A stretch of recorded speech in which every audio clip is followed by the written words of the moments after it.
If you have grown up laughing to the jokes of a particular comedian, particularly if they have a really distinctive voice, it can be hard to hear that voice, to hear that comedian saying something and not automatically, subconsciously register in your brain that something is about to be funny.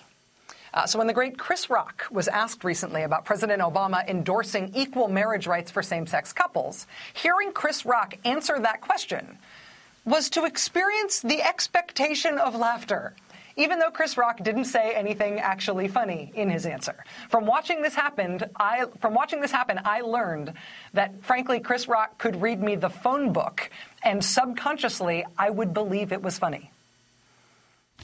I just think, when you have kids, you can't lie to your kids.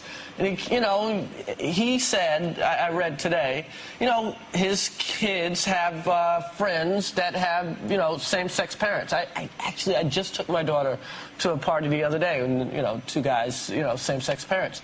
And he couldn't sit there as the most powerful man in the world and say that these people deserve to be discriminated against to his little girls. You know what I mean? Yeah. So I think, I thank the children more than anything. Yeah. The children will make you find who you truly are and make you honest. And I think that's what happened. His kids made him honest. This shows you how screwed up the world is, though. That a man just goes, hey, I think gay people should be treated like everyone else. Controversy! What kind of world is this? It's so horrible. That was a few days ago. Chris Rock on the Graham Norton show talking about same-sex marriage rights. A couple of days after that, the great Jay-Z, the leading Renaissance man and entrepreneur of the rap world, expressed much the same sentiments.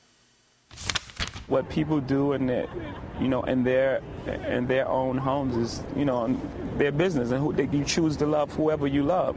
That's their business. It's no different than discriminating against blacks. It's discrimination, plain and simple. I think it's the right thing to do. So whether it costs them votes or not, again, it's really not about votes. It's about people. And so whether it costs them votes or not, I think it's the right thing to do as a human being. It is no different than discriminating against blacks. It is discrimination, plain and simple. Jay-Z there overtly equating same-sex marriage rights to the struggle for civil rights for African Americans in this country. That is an assessment that the nation's oldest civil rights organization has just weighed in on. The head of the NAACP joins us live for the interview tonight. That's next.